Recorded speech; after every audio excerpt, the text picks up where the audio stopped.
Hello and welcome to filler form. So कैसे सब लोग, आई होप सब ठीक होंगे, सब बढ़िया होंगे। So good afternoon everyone. So welcome in today's class. My name is Muddasir Amin. I am presenting here MCQ series regarding paper 1 UGC NET JRF. Okay.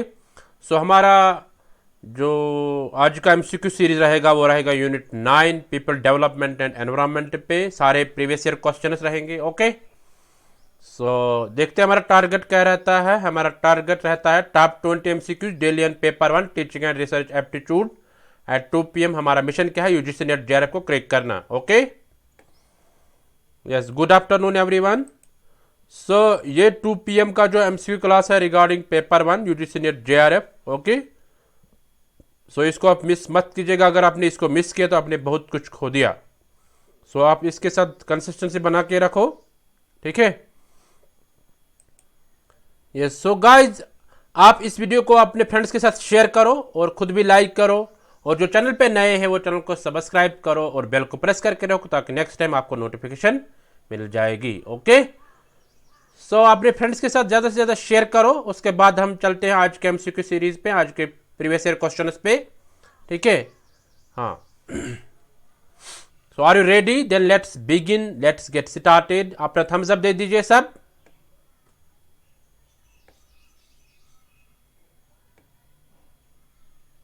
Good afternoon, everyone. Are you ready? Let's begin. Let's get started. Let's start our today's MCQ series. ये रहा आपके screen पे question number 1। इसको पढ़ो और answer करो। Which of the anthropogenic activity accounts for more than 2/3 of global water consumption? यानी इनमें से वो कौन सी एक्टिविटी है जो 2/3 वाटर कंज्यूम करती है, ठीक है, ग्लोबल वाटर में से, ठीक है। हाँ, मोर देन 2/3 पार्ट जो वाटर का है उसको कंज्यूम कर लेता है, वो कौन सी एक्टिविटी है? A agriculture, B hydro power generation, C industry, D domestic and municipal uses. सबों का आंसर आना चाहिए। बहुत अच्छा, सब पार्टिसिपेट करो आंसर देने में।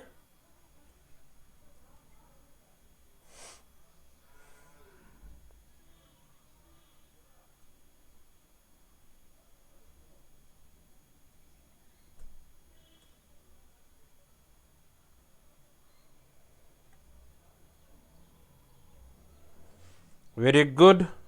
देखते हैं इसका आंसर क्या होगा। ये रहा आपके स्क्रीन पे इसका answer A part. A part क्या है? एग्रीकल्चर। जो एग्रीकल्चर वो एक्टिविटी है जो 2/3 मोर देन 2/3 वाटर कंज्यूम करता है, ग्लोबल वाटर कंज्यूम करता है। Okay. I hope you got it. ज़्यादा मतलब पानी किस में लगता है? एग्रीकल्चर में, ठीक है, इस एक्टिविटी में, ये ध्यान में रखना।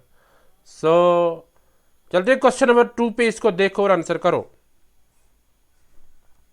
One of the anthropogenic sources of gaseous pollutants chlorofluorocarbon CFCs in air is, यानी आपको बताना है इनमें से एंथ्रोपोजेनिक सोर्सेज जो है, ठीक है, गैसेस पोल्यूटेंट्स क्लोरोफ्लोरोकार्बन जो है ना, तो वो कहाँ से ज़्यादा निकल के आता है, उसका सोर्स ज़्यादा कहाँ से कौन रहता है? A cement industry, B fertiliser industry, C foam industry, D pesticide industry.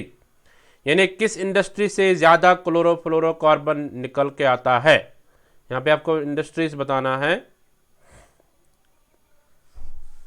Very good, सबों का आंसर आना चाहिए। बहुत अच्छा, तुरंत आंसर करो सब।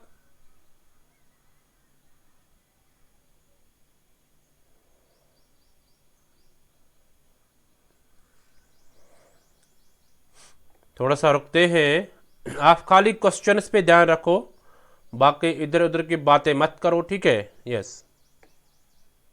देखते हैं इसका आंसर क्या होगा। ये रहा आपके स्क्रीन पे इसका answer, C part, foam industry. Foam industry वो इंडस्ट्री है जहाँ से ये गैसस पोल्यूटेंट जो है, ठीक है, क्लोरोफ्लोरोकार्बन जो ये पोल्यूटेंट है ये निकल के आता है, ठीक है। हाँ, तो ये इनमें से फोम इंडस्ट्री में से ज़्यादा निकल के आता है, ठीक है। आई होप यू गॉट इट। यानी ज़्यादा ये जो क्लोरोफ्लोरोकार्बन है ये वो गैस एलिमेंट है जो ओजोन को नुकसान पहुंचाता है, ठीक है, ओजोन लेयर को। ओके। चलते क्वेश्चन नंबर 3 पे, इसको देखो और आंसर करो। The cyclone Hudhud hit the coast of state, यानी जो साइक्लोन आया था हुदहुद जिसका नाम पड़ा, तो उसने किसको नुकसान पहुंचाया, किस स्टेट को? ए आंध्र प्रदेश, बी कर्नाटका, सी केरला, डी गुजरात। सब आंसर करो, वेरी गुड।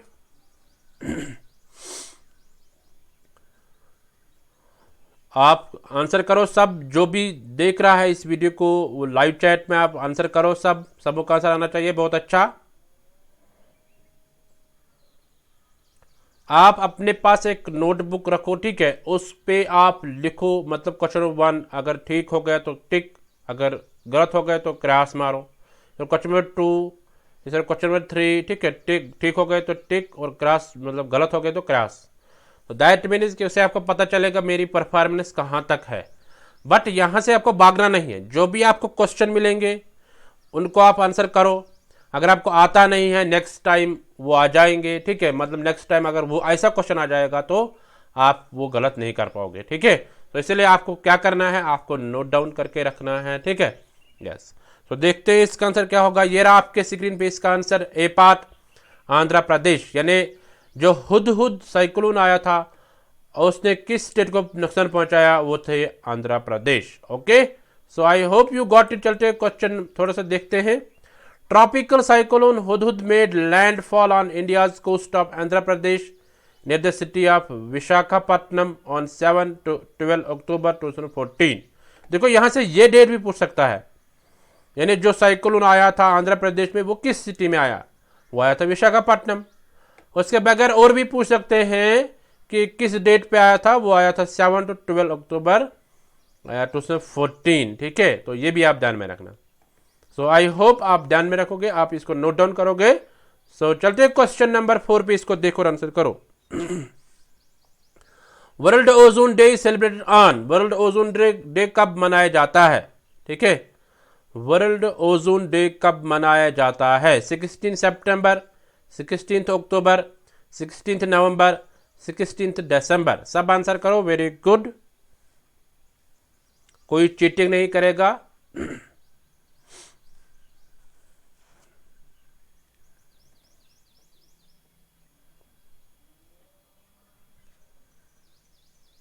चलो सब आंसर करो, वेरी गुड, सबको का आंसर आना चाहिए, बहुत अच्छा।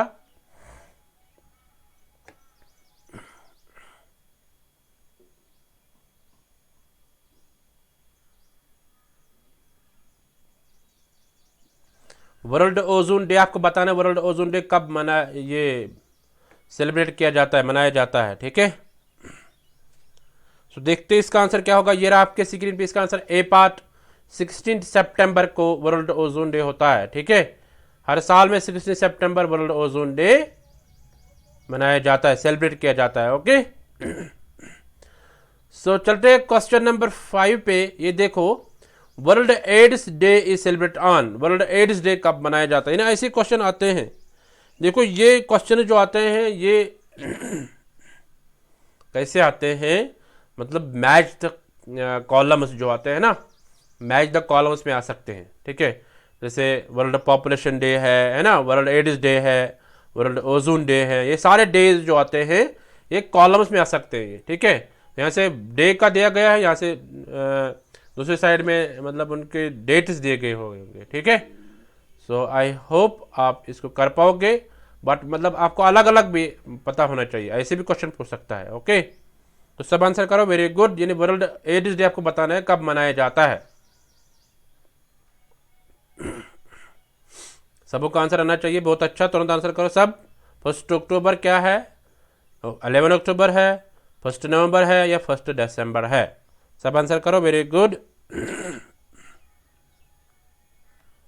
बहुत अच्छा। सो देखते हैं इसका आंसर क्या होगा। ये रहा आपके स्क्रीन पे इसका आंसर, डी पार्ट 1 दिसंबर, यानी वर्ल्ड एड्स डे मनाया जाता है कब, 1 दिसंबर को, ओके। सो आप अब इसको याद रखोगे, इसको आप बोलोगे नहीं, ठीक है। सो चलते हैं क्वेश्चन नंबर 6 पे, इसको देखो और आंसर करो। The factors which are most important in determining the impact of anthropogenic activities on environment are, यानी वो फैक्टर जो ज़्यादा अहम है एंथ्रोपोजेनिक एक्टिविटीज़ का इम्पैक्ट देखने के लिए एनवायरमेंट पे, वो कौन से है, ठीक है। यानी जो ज़्यादा इम्पॉर्टेंट है, जिनको हमें डिटरमाइन करना है,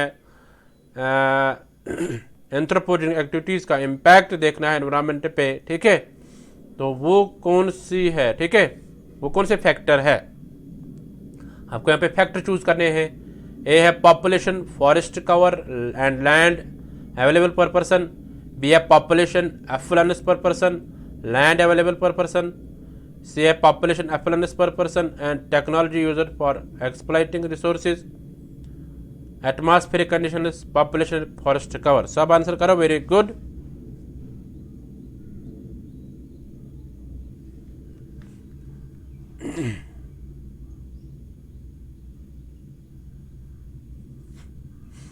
सबों का आंसर आना चाहिए, बहुत अच्छा। थोड़ा सा रुकते हैं,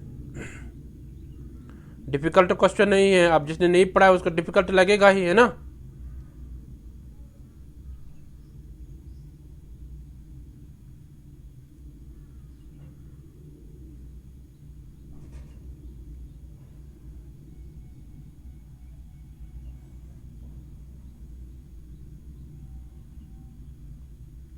चलो देखते हैं इसका आंसर क्या होगा। ये रहा आपके स्क्रीन पे इसका answer, C part, population, affluence per person and the technology user for exploiting resource. यानी पॉपुलेशन एक फैक्टर है जो इम्पोर्टेंट फैक्टर है, एंथ्रोपोजेनिक एक्टिविटी को डिटरमाइन करता है, ठीक है।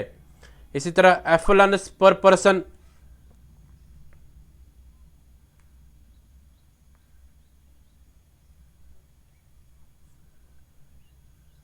एफ्लुएंस पर पर्सन यानी आमदनी कितनी है, ठीक है, यानी वेल्दियर कितना है ना, या इकोनॉमी कितनी है एक शख्स की, वो भी मतलब एक फैक्टर बनता है।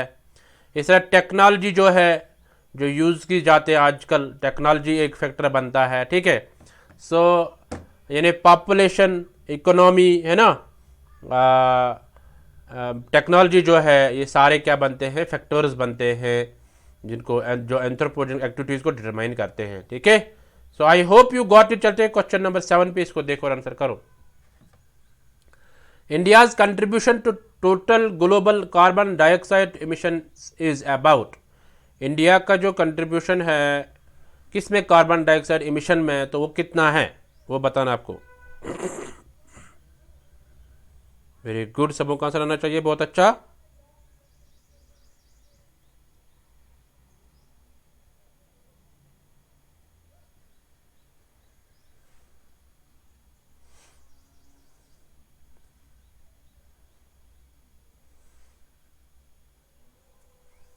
देखो ये प्रीवियस ईयर क्वेश्चन है, इनको आप नोट डाउन करो अच्छे से, ठीक है। हाँ,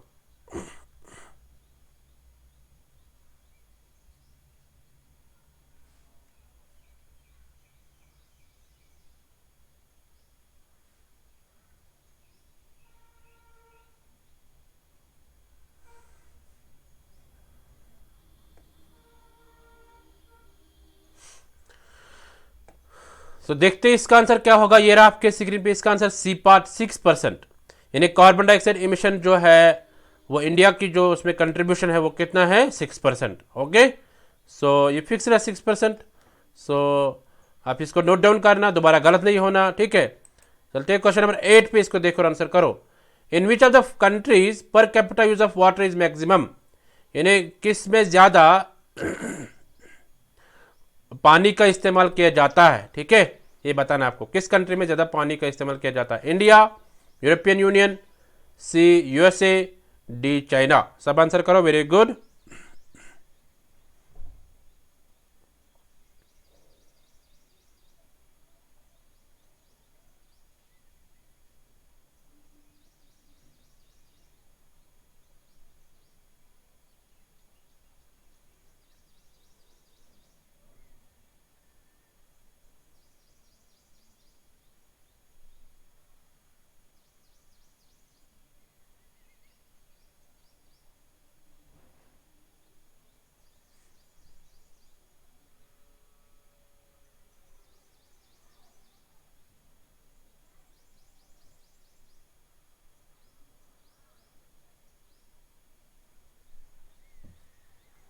वेरी गुड, सबों का आंसर आना चाहिए, बहुत अच्छा।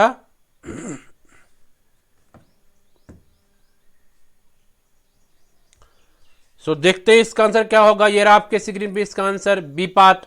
बी पार्ट का यूरोपियन यूनियन। यूरोपियन यूनियन जो है इसमें ज्यादा पानी का इस्तेमाल किया जाता है, ठीक है। Yes, countries per capita use of water is maximum, ये बताना था, ठीक है। So I hope you got it. चलते क्वेश्चन नंबर 9 पे, इसको देखो और आंसर करो। In the recently launched air quality index in India, which of the following pollutant is not included? यानी जो एनवायरमेंट की देखरेख करता है, ठीक है, उन्होंने यानी एयर क्वालिटी इंडेक्स निकाला था, लॉन्च किया गया था, ठीक है। तो उन्होंने उसमें बता दिया कि एक पोल्यूटेंट नहीं आता है उसमें, यानी ये आपको बताना है कि कौन सा पोल्यूटेंट उसमें नहीं आता है। Which of the following pollutant is not included, कौन सा पोल्यूटेंट नहीं आता है इसमें? A chlorofluorocarbons, B carbon monoxide, C fine particulate matter, D ozone. सब आंसर करो। देखो यहाँ पे आपको बताना है कौन सा पोल्यूटेंट नहीं आता है जो लॉन्च किया गया था रिसेंटली एयर क्वालिटी इंडेक्स, ठीक है, कि कौन कौन सा पोल्यूटेंट जो आता है जो नुकसान पहुंचाता है मतलब एनवायरमेंट को, ठीक है, या एयर को। चलो सब आंसर करो, वेरी गुड। देखते हैं इसका आंसर क्या होगा। ये रहा आपके स्क्रीन पे इसका आंसर, ए पार्ट क्लोरोफ्लोरोकार्बन्स। ये उसमें उन्होंने मतलब गिना नहीं, ठीक है। In the recently launched air quality index which of the following pollutant is not included, उन्होंने उसमें उन्होंने क्लोरोफ्लोरोकार्बन नहीं ले लिया, क्योंकि क्लोरोफ्लोरोकार्बन जो है ये मतलब हार्मफुल होता है किसके लिए? ओजोन के लिए, ठीक है। मतलब ये ओजोन को नुकसान पहुंचाता है, एयर को मतलब नुकसान नहीं पहुंचाता है, okay. So I hope you got it. जो कार्बन मोनोऑक्साइड देखो इसमें से भी एयर पोल्यूशन होता है, फाइन पार्टिकुलर मैटर इसमें से भी ना, ओजोन गैस से भी होता है, तो क्लोरोफ्लोरोकार्बन से नहीं होता है, okay. So I hope you got it. चलते हैं क्वेश्चन नंबर 10 पे, इसको देखो और आंसर करो। विच of the following combinations represent renewable natural resources, यानी कौन सी कॉम्बिनेशन में वो है जो दिखाती है ये नेचुरल रिन्यूएबल नेचुरल रिसोर्सेज है। यानी रिन्यूएबल, एक तो रिन्यूएबल है यानी इनएग्जॉस्टेबल है, खत्म नहीं होते हैं, दूसरा नेचुरल भी है, ठीक है, ये बताना है। A oil forest and tides, B fertile soil fresh water and natural gas, C clean air phosphates and biological diversity, D fishes fertile soil and fresh water. सब आंसर करो, वेरी गुड।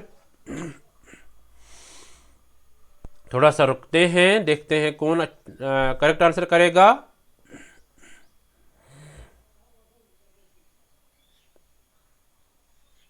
वेरी गुड, समूह का answer आना चाहिए, बहुत अच्छा।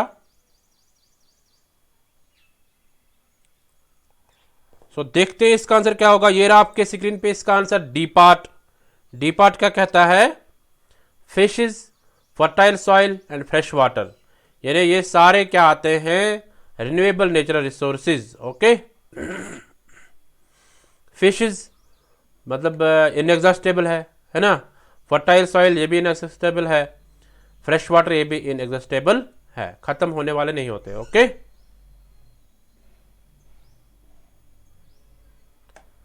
चलो चलते हैं क्वेश्चन नंबर 11 पे, इसको देखो और आंसर करो।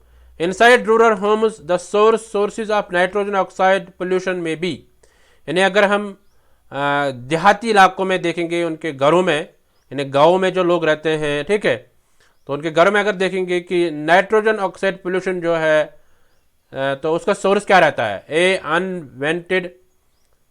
अनवेंटेड गैस स्टोव्स, यानी gas stoves, would stoves, kerosene heaters.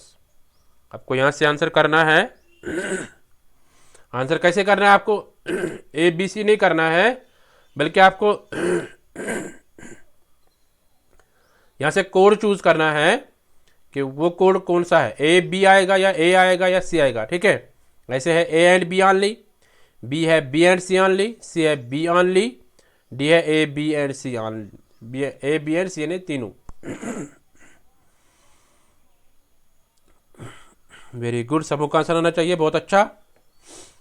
यहाँ पे आपको कोड चूज करना है, मैं दोबारा बताता हूँ, यहाँ पे आपको कोड चूज करना है। इस कोड में से आपको देखना है कि कौन सा नाइट्रोजन ऑक्साइड पोल्यूशन का बनता है एक सोर्स, ठीक है, कहाँ, रूरल एरियाज़ में, या हम कहेंगे देहाती गाँव में, यानी देहाती इलाकों में, गाँव में, ठीक है, उनके घरों में जहाँ पे लोग रहते, गाँव में जो लोग रहते उनके घरों में इस नाइट्रोजन ऑक्साइड पोल्यूशन का कारण क्या रहता है, ठीक है। सो देखते हैं इसका आंसर क्या होगा। ये रहा आपके स्क्रीन पे इसका answer, D part, A B and C, यानी तीनों आते हैं। गैस स्टोव्स आते हैं, है ना, हाँ। दूसरा वुड स्टोव्स आते हैं, इसी तरह कैरोसिन हीटर्स आते हैं, ठीक है। सो ये तीनों इसके सोर्सेज बनते हैं नाइट्रोजन ऑक्साइड पोल्यूशन के। ओके, तो चलते हैं क्वेश्चन नंबर 12 पे, इसको देखो और आंसर करो। विच of the following pollutants can cause cancer in humans, इनमें से कौन सा पोल्यूटेंट ऐसा है जो कैंसर फैलाता है ह्यूमन्स में। A pesticides, B mercury, C lead, D ozone.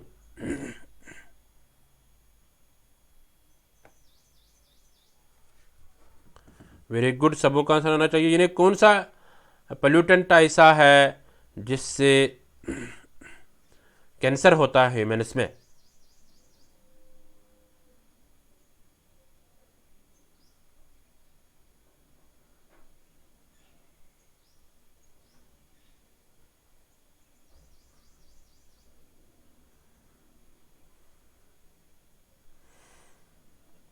Very good, सबों का आंसर आना चाहिए, बहुत अच्छा।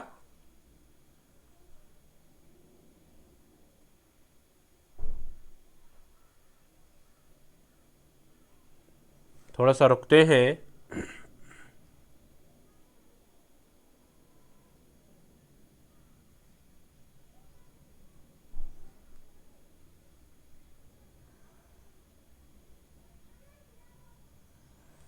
सो देखते हैं इसका आंसर क्या होगा। ये रहा आपके स्क्रीन पे इसका आंसर, ए पार्ट क्या, पेस्टिसाइड्स, यानी पेस्टिसाइड वो पोल्यूटेंट है जिससे क्या होता है, इंसानों में कैंसर हो सकता है, ठीक है।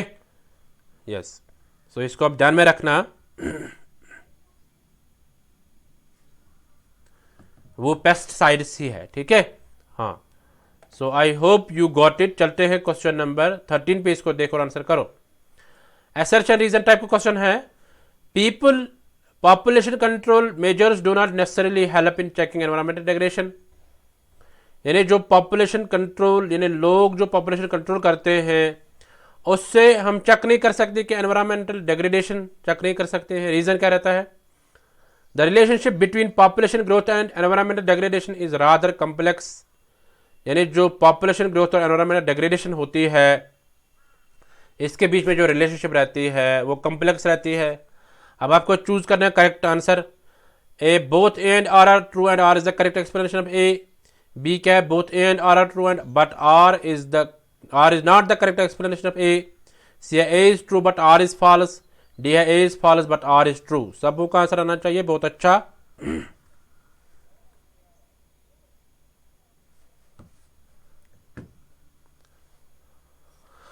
यहाँ पे आपको बताना है असर्शन रीजन का जो क्वेश्चन है, यानी पीपल जो पॉपुलेशन कंट्रोल करते हैं उससे मेजर नहीं कर सकते वो एनवायरमेंट डिग्रेडेशन को, नहीं कर सकते, डू नॉट, है ना। तो रीजन क्या कहते हैं, जो रिलेशनशिप होती है पॉपुलेशन ग्रोथ और एनवायरमेंट डिग्रेडेशन को, ये कम्प्लेक्स है, ठीक है, मतलब इसमें कोई रिलेशनशिप नहीं है। सो सबों का आंसर आना चाहिए, बहुत अच्छा। तुरंत आंसर करो सब। क्वेश्चन को अच्छे से समझो, हिंदी वाले भी आंसर करो क्योंकि हिंदी में भी क्वेश्चन है। सो अच्छे से आंसर करो, फिर हम इसका देखते हैं इसका आंसर क्या आएगा, कौन करेक्ट है ना, कौन रॉन्ग है।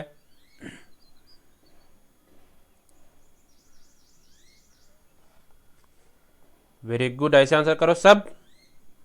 तो देखते हैं इसका आंसर क्या होगा। ये रहा आपके स्क्रीन पे इसका answer, A part both A and R are true and R is the correct explanation of A, यानी दोनों सही है बट जो आर जो है ये करेक्ट एक्सप्लेनेशन किसका, ए का, ठीक है। यानी लोग जो मतलब पॉपुलेशन कंट्रोल करते हैं उसे मेजर नहीं कर सकते हैं एनवायरमेंट डिग्रेडेशन, ठीक है, तो ये भी सही है। बहुत सारे फैक्टर्स है एनवायरमेंट डिग्रेडेशन करने के, ठीक है, बट पॉपुलेशन कंट्रोल ज़रूरी नहीं है। इस तरह रिलेशनशिप जो है population growth and environment degradation ये कॉम्प्लेक्स है, मतलब इसमें कोई रिलेशनशिप नहीं है। ठीक है, एनवायरमेंट डिग्रेड करने से मतलब जैसे दूसरे तरीके हैं, मतलब वो होते हैं थ्रू मतलब वेस्ट से होता है, इंडस्ट्रियल में से जो गैसेस निकल के आते हैं, है ना, उसमें एनवायरमेंट डिग्रेडेशन होती है। तो पॉपुलेशन ग्रोथ के साथ इसका कोई ताल्लुक ही नहीं है। ठीक है, so that means it is complex. So दोनों सही है, तो ये इसका एक्सप्लेनेशन है। Okay, so I hope you got it. चलते हैं क्वेश्चन नंबर 14 पे, इसको देखो और आंसर करो। विच of the following phenomena is not a natural hazard. आपको बताना यहाँ पे इनमें से नेचुरल हजार्ड कौन नहीं है, यानी कुदरती आफत या नागनी आफत कौन सी नहीं है। Not A wild fire, B lightning, C landslide, D chemical contamination. सब आंसर करो, वेरी गुड। हिंदी में भी क्वेश्चन है, आप भी आंसर करो हिंदी वाले।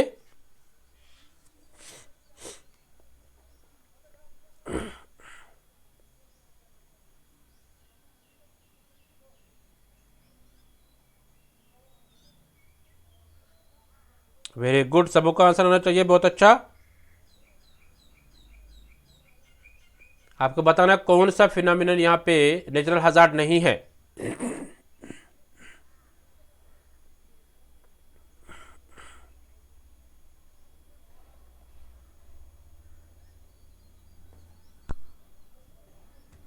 चलो देखते हैं इसका आंसर क्या होगा। ये रहा आपके स्क्रीन पे इसका answer D part. Chemical contamination जो होती है ये इंसानों द्वारा होती है ना, वही करते हैं इसको। तो दैट मीन्स कि केमिकल कंटेमिनेशन ये नेचुरल हजार्ड नहीं है। बाकी है वाइल्ड फायर है ना, लाइटनिंग है, लैंडस्लाइड है, ये सारे हैं किसके, यानी नेचुरल हजार्ड्स है। बट केमिकल कंटेमिनेशन एक नेचुरल हजार्ड नहीं है। ठीक है, ये मैन मेड हजार्ड है। ओके, सो गाइस, जिन्होंने अभी तक वीडियो को लाइक नहीं किया, वीडियो को लाइक करो और अपने फ्रेंड्स के साथ शेयर करो। उसके बाद हम चलते हैं नेक्स्ट क्वेश्चन पे। चलो सब लाइक करो, जो भी क्लास देख रहे हैं, जो भी इस वीडियो को देख रहे हैं, वो लाइक करो पहले। ठीक है, यस, सबको लाइक आना चाहिए। देखो आप क्वेश्चन देखने में मतलब थोड़ा बिजी रहते हैं, तो उसके बाद आपको पता नहीं चलता कि हमें लाइक किया या नहीं। अब देखो लाइक अगर किया है तो थैंक यू, अगर लाइक अभी नहीं किया तो लाइक करो सब। चलो सब लाइक करो, वेरी गुड। तो चलते हैं क्वेश्चन नंबर 15 पे, इसको देखो और आंसर करो। As part of national climate change policy, Indian government is planning to raise the installer capacity of renewable energy by the year 2032।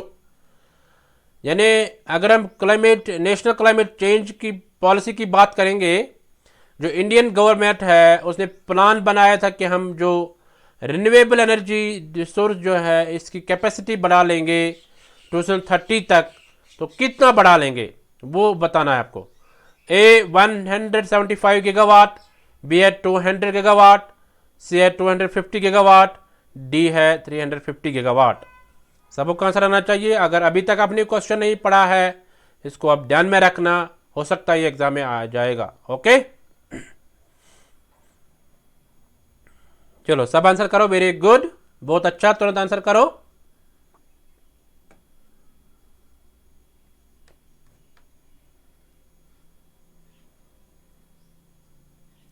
तो देखते हैं इसका आंसर क्या होगा। ये रहा आपके स्क्रीन पे इसका आंसर डी पार्ट 350 गीगावाट। यानी नेशनल क्लाइमेट चेंज पॉलिसी जो है उसमें इंडियन गवर्नमेंट ने मतलब एक प्लान बनाया है कि हम इंस्टॉल करेंगे 350 gigawatt renewable energy by the year 2030 तक। ठीक है, हाँ, तो ये ध्यान में रखना। ऐसे एक भी क्वेश्चन पूछ सकता है कि यानी कब तक, मैंने ईयर का बताना होगा, तो वहां पे 2030 आएगा। ओके, सो आप इसको नोट डाउन करना अच्छे से। सो चलते हैं क्वेश्चन नंबर 16 पे, इसको देखो और आंसर करो। Which are the following the largest source of water pollution in major rivers of India. यानी आपको बताना है यहाँ पे largest source of water pollution कौन सा है। वाटर पोल्यूशन किससे ज्यादा होता है, ठीक है, मेजर रिवर्स में इंडिया के। ठीक है, हाँ, यानी ज्यादा वाटर पोल्यूशन कहाँ पे होता है, जो रिवर्स है इंडिया के, वो आपको बताना है कहाँ पे ज्यादा हो, मतलब किस से ज्यादा होता है water pollution. A untreated sewage, B agriculture run off, C unregulated small scale industries, D religious practices. सबों का आंसर आना चाहिए, बहुत अच्छा। और रुकते हैं हम, तो आप अच्छे से आंसर करो।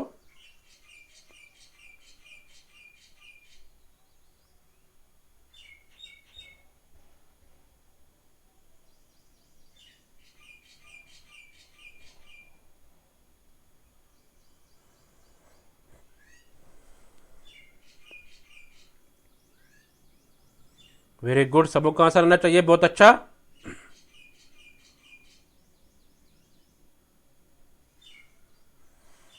सो देखते हैं इसका आंसर क्या होगा। ये रहा आपके स्क्रीन पे इसका answer A part, untreated sewage, यानी वो पानी जो गंदा होता है जिससे वाटर बॉर्न डिजीजेस होते हैं, ठीक है, यानी डिफरेंट टाइप्स ऑफ डिजीजेस होते हैं उस पानी से। उसमें डिफरेंट पैथोजेनस होते हैं, डिफरेंट टाइप के बैक्टीरिया होते हैं, हार्मफुल बैक्टीरिया होते हैं, ठीक है। तो वो जो पानी जाता है रिवर्स में, तो उससे ज़्यादा वाटर पोल्यूशन हो जाता है। Okay, so I hope you got it.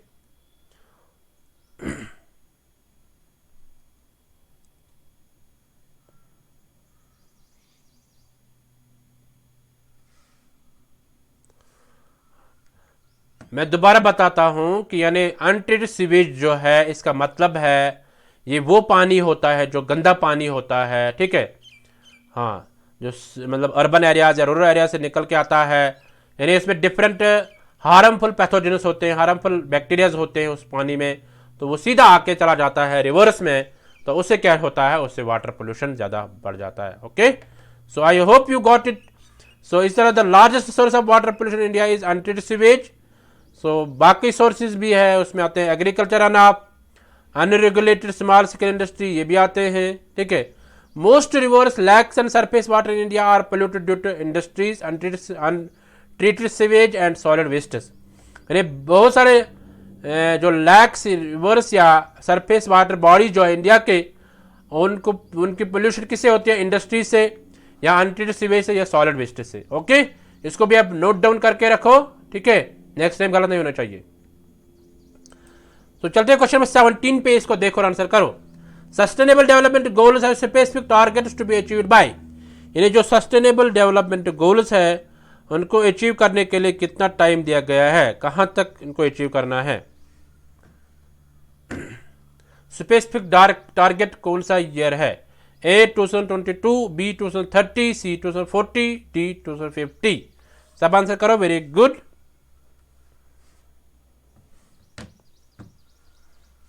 बहुत अच्छा, तुरंत आंसर करो सब।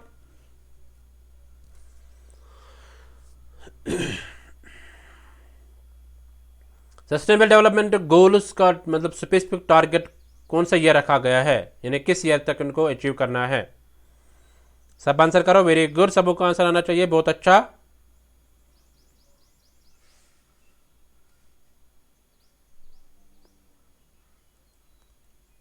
तो देखते हैं इसका आंसर क्या होगा। ये रहा आपके स्क्रीन पे इसका आंसर बी पार्ट, इजी ही है ना, 2030 तक, 2030 तक। सो आई होप सबों को पता है ये।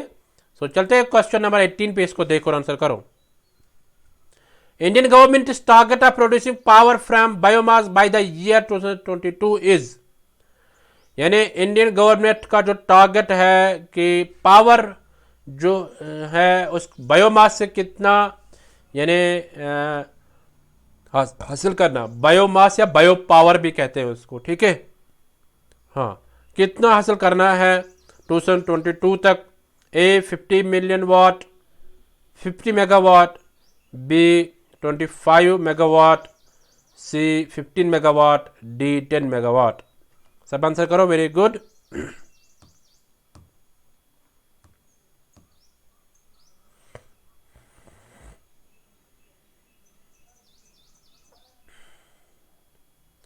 इंडियन गवर्नमेंट का टारगेट क्या रहता है कि हमें पावर जो बायोमास से प्रोड्यूस करना है वो कितना करना है टिल 2022। तो देखते हैं इसका आंसर क्या होगा। ये रहा आपके स्क्रीन पे इसका answer C 15 megawatt. I think इसका 10 मेगावाट हो सकता है, ठीक है, इसको आप क्रॉस चेक कर लेना। तो मुझे लगता है इसका 10 मेगावाट होना चाहिए।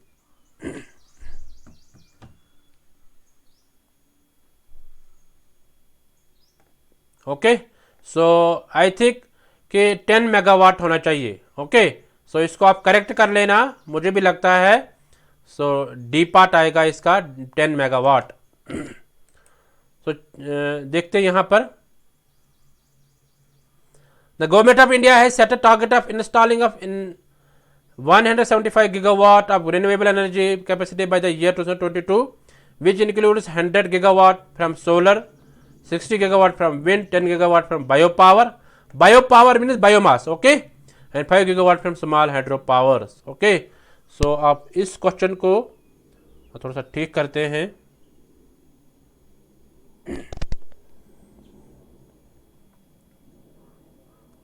इसका जो आंसर आएगा वो आएगा डी पार्ट।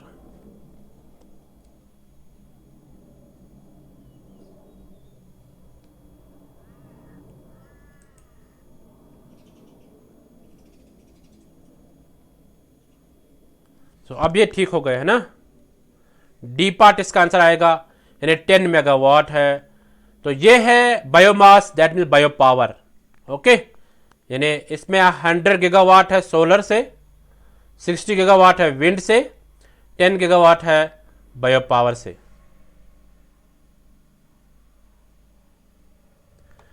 आई थिंक यहाँ पे गीगावाट होना चाहिए। तो ये जो क्वेश्चन पूछा गया था यूजीसी द्वारा पूछा गया है, ठीक है। तो यहाँ पे मेगावाट है, यहाँ पे गीगावाट आएगा, ठीक है। तो उनको वहाँ पे क्वेश्चन वो रॉन्ग क्वेश्चन उन्होंने किया है। फिर भी मतलब ये बाय मिस्टेक है, ठीक है। तो मेरी मिस्टेक नहीं है, बट ये यूजीसी की मिस्टेक है। यूजीसी ने ऐसे ही क्वेश्चन पूछा था, ठीक है। तो यहाँ पे फॉर एग्जाम्पल 50 गीगावाट होना चाहिए, 25 गीगावाट होना चाहिए। वो सारे वेबसाइट पे आप जाके देखोगे, वहाँ पे उन्होंने बोला कि ये रॉन्ग क्वेश्चन है, बट रॉन्ग नहीं है, ये मिस्टेक है। हमें फिर भी नॉलेज होनी चाहिए इसके बारे में। तो 10 गीगावाट है, ठीक है, ये ध्यान में रखना, ओके। सो आप इसको नोट डाउन करना अच्छे से। सो चलते हैं क्वेश्चन नंबर 19 पे, इसको देखो और आंसर करो।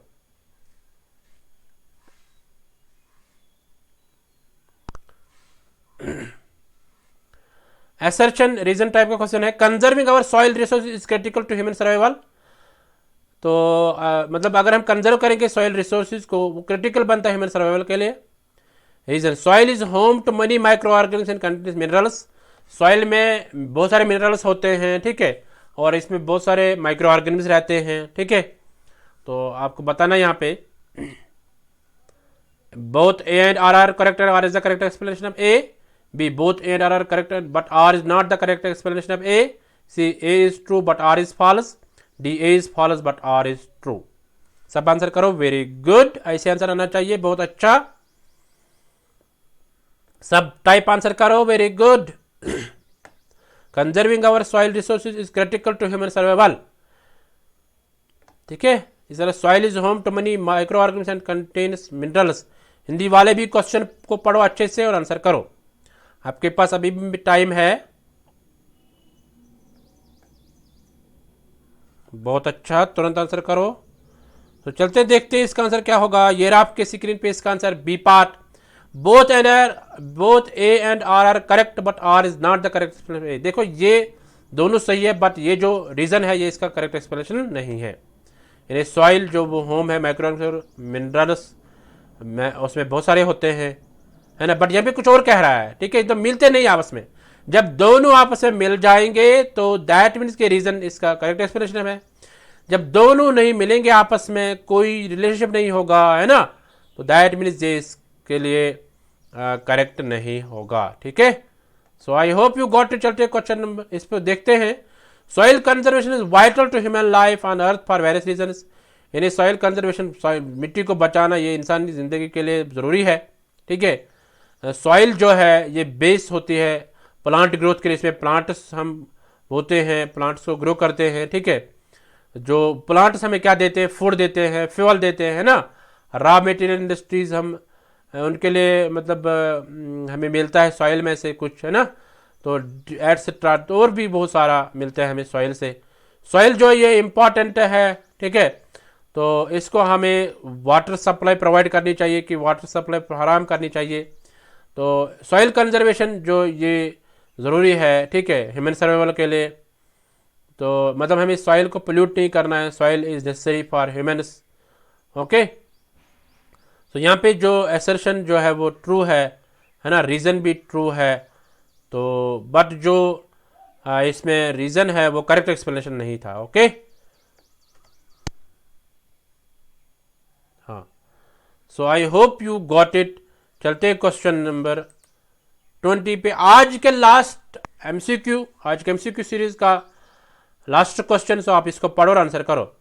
World Meteorological Organization WMO objective has been to reduce the number of deaths to hydro meteorological disaster over the decade 2010 to 2019 by with reference to decade to 1994 to 2003।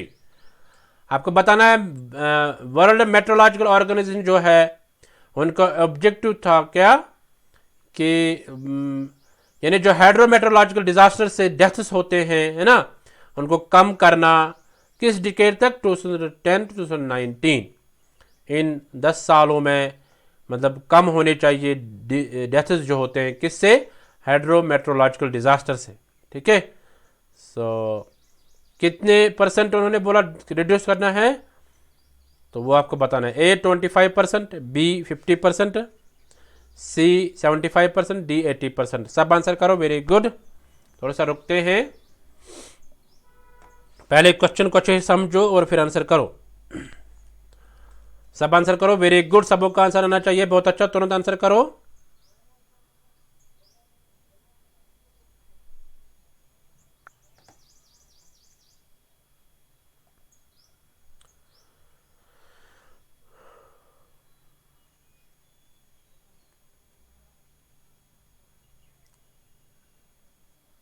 जो hydrometeorological disaster से deaths होते हैं है ना, उनको कम करना कितना percent, तो देखते हैं इसका आंसर क्या होगा।